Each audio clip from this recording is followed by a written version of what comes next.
ആദ്യമായി വിദേശ ഫണ്ട് സ്വീകരിക്കാൻ ഒരു സംസ്ഥാന സർക്കാരിന് അനുമതി നൽകിയിരിക്കുകയാണ് കേന്ദ്ര സർക്കാർ. ബിജെപി കൂടി മുന്നണിയുടെ ഭാഗമായ മഹാരാഷ്ട്രയ്ക്കാണ് അനുമതി നൽകിയിരിക്കുന്നത്.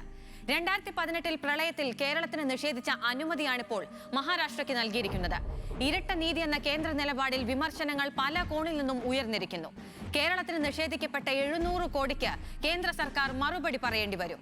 അത് തീർച്ചയാണ്. പരിശോധിക്കാം.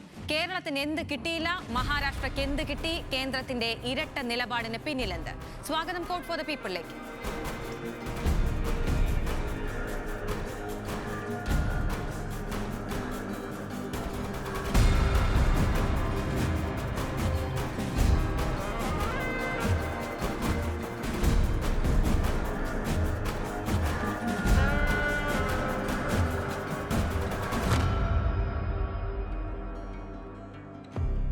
അതിദുർഘടമായ വിഷമസന്ധിയിലൂടെയാണ് കേരളം അന്ന് കടന്നുപോയത്.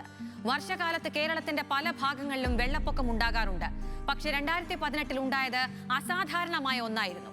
കേരളം അടുത്തിടെ കണ്ട പ്രകൃതി ദുരന്തങ്ങളായ ഓഖി കൊടുങ്കാറ്റിനെയും 2004 സുനാമിയെയും എന്തിനേറെ 1924 മഹാപ്രളയത്തെയും കവച്ചു വെക്കുന്നതായിരുന്നു 2018 ഓഗസ്റ്റിലെ പ്രളയം എന്നു തന്നെ പറയാം. ആ മഹാദുരന്തത്തിൽ തീർത്തും ഒറ്റപ്പെട്ടു പോയ ഒരു തുരുത്തായി കേരളം മാറിപ്പോയി. അത് മഹാപ്രളയം കൊണ്ട് മാത്രമല്ല, ദുരവസ്ഥയിലും രാഷ്ട്രീയ ലാക്കോടെ പെരുമാറിയ ഒരു കേന്ദ്ര സർക്കാരായിരുന്നു നമുക്ക്. അതേ അവഗണന കേരളത്തോട് പല വിഷമസന്ധിയിലും കേന്ദ്രം തുടർന്നു. അതിപ്പോഴും തുടരുന്നു എന്നതാണ് വസ്തുത.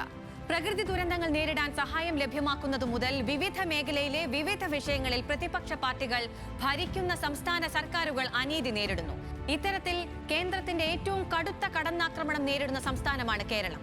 2018 മഹാപ്രളയകാലത്ത് മുഖ്യമന്ത്രിയുടെ ദുരിതാശ്വാസ നിധിയിലേക്ക് വിദേശ ഫണ്ട് സ്വീകരിക്കാൻ കേരളത്തിന് കേന്ദ്രം അനുമതി നിഷേധിച്ചു. വിദേശ ഫണ്ട് വാങ്ങുന്നത് രാജ്യത്തിന്റെ പ്രതിച്ഛായയെ ബാധിക്കുമെന്ന ന്യായമാണ് അന്ന് കേന്ദ്രം മുന്നോട്ട് വെച്ചത്.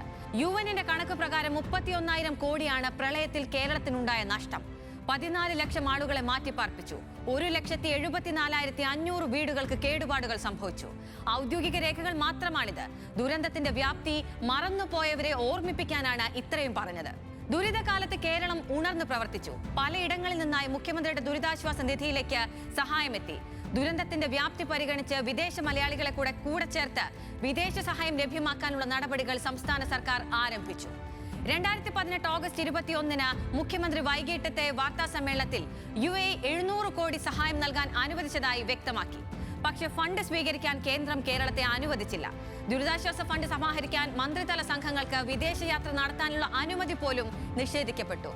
എന്തിന് പ്രളയ സെസ് പിരിക്കാനുള്ള അനുമതിക്കായി GST കൗൺസിലുമായി കേരളത്തിന് 1 വർഷത്തോളം യുദ്ധം നടത്തേണ്ടി വന്നു. പക്ഷേ ഇപ്പോഴിതാ BJP ഭരിക്കുന്ന മഹാരാഷ്ട്രയ്ക്ക് മുഖ്യമന്ത്രിയുടെ ദുരിതാശ്വാസ നിധിയിലേക്ക് വിദേശ സഹായം സ്വീകരിക്കാൻ കേന്ദ്രം അനുമതി നൽകിയിരിക്കുന്നു. രാഷ്ട്രീയ വിവേചനത്തിനും ഇരട്ട നീതിക്കും ഇതിൽ പരം ഉദാഹരണം ആവശ്യമുണ്ടോ എന്നാണ് BJP ഇതര സംസ്ഥാനങ്ങൾ ആരോപിക്കുന്നത്. BJP കൂടെ ഉൾപ്പെട്ട മുന്നണി അധികാരത്തിലിരിക്കുന്നത് കൊണ്ടാണോ മഹാരാഷ്ട്രയ്ക്കുള്ള ഈ ഇളവെന്ന ചോദ്യങ്ങളാണ് ഉയരുന്നത്. കേന്ദ്ര ആഭ്യന്തര മന്ത്രാലയം 2010 വിദേശ സംഭാവന നിയന്ത്രണ നിയമം, അതായത് FCRA പ്രകാരമാണിപ്പോൾ മഹാരാഷ്ട്രയ്ക്ക് സംഭാവന സ്വീകരിക്കാനുള്ള അനുമതി നൽകിയിരിക്കുന്നത്.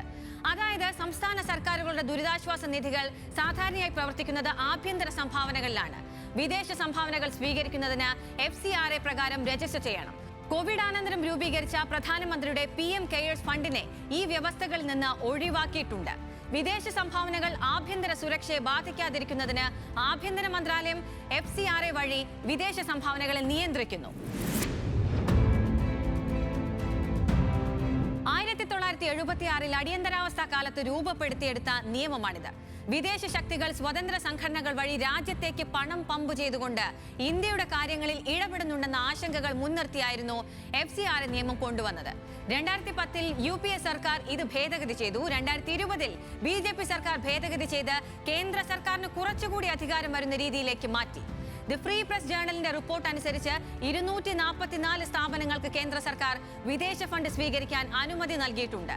അതിൽ മഹാരാഷ്ട്രയിൽ നിന്ന് മാത്രമായി 41 സ്ഥാപനങ്ങൾ. ഇതാദ്യമായാണ് ഒരു സംസ്ഥാന സർക്കാരിന് ഫണ്ട് സ്വീകരിക്കുന്നതിന് അനുമതി നൽകിയിരിക്കുന്നത്. ഈ നിയമം വെച്ചാണ് കേന്ദ്ര സർക്കാർ കേരളത്തിന് വിദേശ സംഭാവന നിരസിച്ചത്. ഈ നിയമം നിലനിൽക്കെയാണ് കേന്ദ്ര സർക്കാർ BJP കൂടി ഭാഗമായ മുന്നണി ഭരിക്കുന്ന മഹാരാഷ്ട്രയ്ക്ക് ഇളവ് നൽകിയിരിക്കുന്നത്, വിദേശ സംഭാവനകൾ സ്വീകരിക്കാൻ അനുമതി നൽകിയിരിക്കുന്നത്. കോഡ് ഫോർ ദ പീപ്പിൾ ഇനി അടുത്ത വാരം.